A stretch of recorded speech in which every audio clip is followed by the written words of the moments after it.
So you had a very ugly breakup with Busa, which of course is very important according to President Cyril Ramaphosa. Are you planning on mending relations? Well, it is a priority for us that we're agents for creating a united voice in business. We really intend to work a lot more closely with Busa, BLSA, and other business formations in a non-adversarial formation, with a view that we can speak with one voice. The issue of uniting is a long-term vision. It's a vision that is held by many of us, but it's a process. In the meantime, we have a job to do, to advance, to advocate, and to lobby for the interests of black business in the country. How important is it for you to reunite with Busa, given its importance on NETLAC, given that you now no longer have a voice on NETLAC? Uniting with Busa on issues is of paramount importance. It's very important that business talk with one voice, but it does not mean that there's no alto, soprano, tenor, and bass in that mosaic of voices.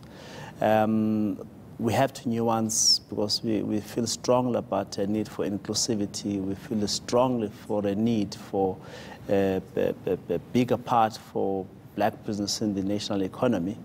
But there are issues that really unite business, united around issues of growth, united around fighting corruption, around inclusivity.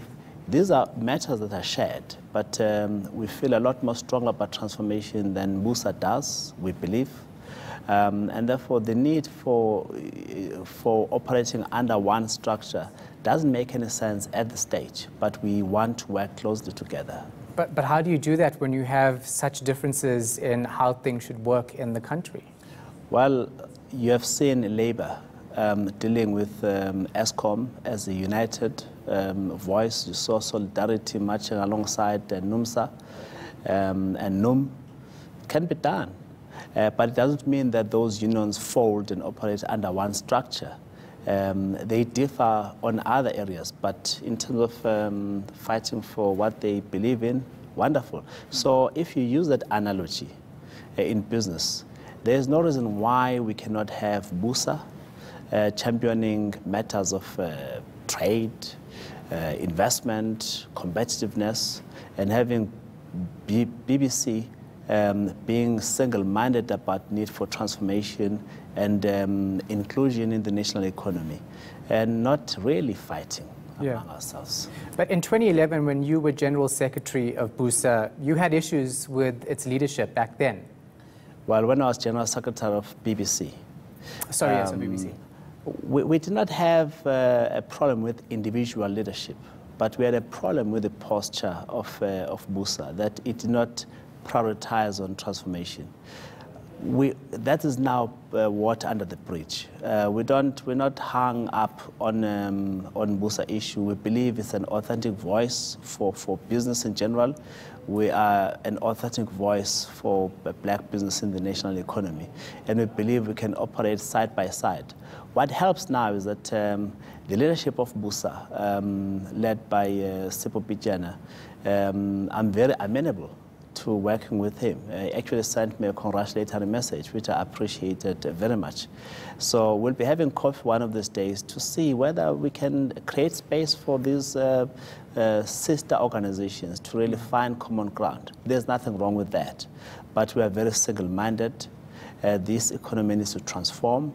There's got to be a greater participation by black people in the economy, both on control and management. And that has not changed. It actually made us very firm that we need to raise our voices and be heard. You were economic advisor to former President Jacob Zuma. Tell us about your role. I think it's been said I was economic advisor. I was never economic advisor. We had a very good relationship. We remain good friends. I'm amenable to former president But there was no formalized role in the government. I was once considered, it's fact, to become the Director General in the office of the presidency, but that did not happen for various reasons. But we remained cordial in our lives. So you're still friends with him? I'm friends with a lot of leaders in this country, some of them former presidents, others former ministers, others current members of the executive. Greater weighting is placed on, I'm a servant of black business. Yeah. And I have to push the agenda of black business. If it means I must mollycoddle with the president, incumbent president or former presidents, if it serves the interests of black business, I will do so unashamedly. Well, the reason I'm bringing this up is because under Jacob Zuma, we saw unemployment rise. We saw investor sentiment dropping dramatically. How then do black entrepreneurs, black business people trust you as leader of BBC when you were buddies and still are buddies with someone who didn't do the economy very well? Well, I think black business has given me a mandate, overwhelming mandate at the elective conference last week. You will have been able to see how enthusiastic they are about me leading them. I will not disappoint them. Insofar as pushing government to pay small business providers of services and products on time, I'll be very vociferous. In terms of creating better conditions for hawkers in CBDs, will be very vociferous. Insofar as staking a bigger claim for black people in terms of ownership of large corporations, I'll be very vociferous. And that does not change anything, whether I'm friends or former friends, of current or former, it doesn't really matter. Yeah. I have a job to do. All right, so how do you do this job now when you have this big issue of Denisa Beloy, currently suspended for allegedly taking 5 million rand donated by AXA?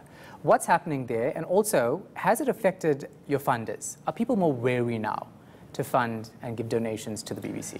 Well, a lot of corporates have said we welcome the changes that have happened at the Black Business Council. They trust the new leadership and they're happy to engage with us.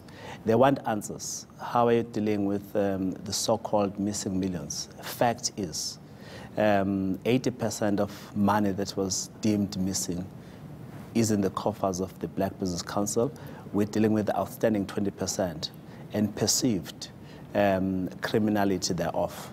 That is a process that is taking place that was initiated by the former national office bearers. Ours as the incoming national office bearers is very simple.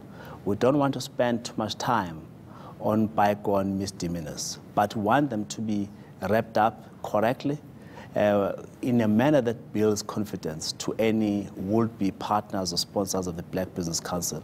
But so far, so very good. Money is beginning to come into the coffers of the BBC, not for money's sake, because we've got programs to run which need to be funded. And that's what we're excited about. So we're building confidence, but it's too early to say. Too early to say. And lastly, let me ask you about President Cyril Ramaphosa, the path that he's taking in addressing our economic issues. Is he on the right path? We are very excited about President Ramaphosa. He is one of us. He comes from the tradition of black business. We have worked with him, will work with him.